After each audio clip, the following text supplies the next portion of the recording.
Hi, my name is Mark Beardot. I'm a monetary economist, and I want to talk about the Repo Act, H.R. 4175, the 118th Congress, initiated in June 15th, 2003, is still out there. It gives the president authority to take the Russian assets, which have been frozen by the oligarchs, the bad guys, and give it to Ukraine, the good guys, to help Ukraine, help humanitarian aid, the poor suffering souls of Ukraine. And I think it's an excellent idea and would set an excellent precedent and give great confidence to the monetary system. And I think Europe should do that also. I know David Cameron has an idea of using the assets frozen by the banks and institutions that belong to the Russian oligarchs who have been identified as bad actors and using that as forward reparations. That would restore confidence and bring great trust in the banking systems. It would increase the value of the dollar, the pound, and the euro, and I'll tell you why. The counter-argument is based on the idea that Robert E. Shiller, the guy's wrong about everything. 2015, he predicted a stock market crash. He was running all over talking about that. Wrong. 2017, he was predicting the demise of Bitcoin and cryptocurrency. Wrong. 2023, he made predictions. Wrong. The guy has a track record of being consistently wrong. He studied rational expectations and interest rate in a very discrete way, in a microeconomic, way. He doesn't have a broad perspective. Yes, he won the Nobel Prize, but so did Krugman, if you believe in those things. Krugman won the Nobel Prize, right? Alan Greenspan, respected economist. You saw where that got us. All these respected banks and agencies during the 2008 crisis studied in Poor's and Moody and their ratings. You saw where that got us. So don't listen to somebody just because they have a title.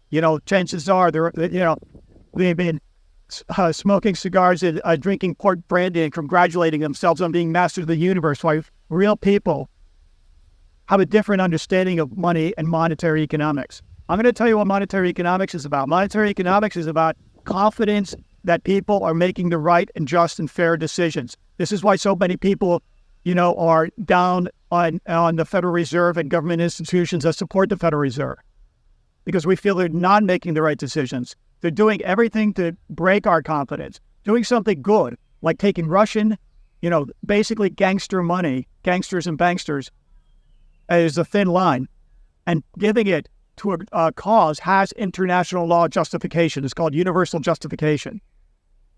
What is my, do I care if anybody respects me as a monetary economist? No, I want them not to respect me. I do have a background in it. I studied 4 years in college, 5 years in graduate school, and then 6 years in PhD studies. And I started working on Wall Street in the investment and banking industry when I was 21. So I have a lifetime of experience and studies. So I think an argument could be made. I know what I'm talking about. And I'm telling you with great confidence, and I'll stake my reputation on it, and I'll testify before Congress or whatever you want, that it would help the financial system if we take that money and confiscate it. It helps it on many levels. It relieves the burden on the taxpayers of the U.S. and our debt, right? It gives a signal that the powers that be are acting in our best interest and looking out for the little guy and not defending the big guy, and not defending the gangsters. If Al Capone steals money from one bank and he puts it into another, or he steals money from an old lady, let's say, and he puts it in the bank, are you telling me we shouldn't take that money and give it to the old lady so she can feed herself? Because that's what you're saying. That's what Robert E. Shiller, in an indirect way, is saying. It's a very bad idea to listen to that guy. I mean, he might be a bad idea in that respect. This is a very important thing. We have to be like Robin Hood. We have to take life by the marbles, full of piss and vinegar. We should live fearless. We should be the precedent that historians look back 100 years ago and say, there was a precedent where good actors took bad money and did a good thing for the world. Because the comparative advantage in free markets that will open up after the reformatting of Russia, initiated by this money, is incomprehensible. So when Robert Shiller or other people try to mimic him or say, well, maybe it's a bad idea, they don't know what they're talking about, and I'll stake my reputation on it. My name is Mark Biernot, and I'm a monetary economist. Pass that Repo Act. Do something good for the world.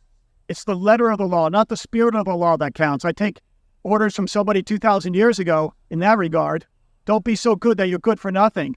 If you need to break the law a little bit and heal somebody on a Sunday, do it. You get the point? Okay. Don't listen to Schiller. Listen to me. It's going to be great for the U.S. economy and the world. Thank you very much. Have a great day.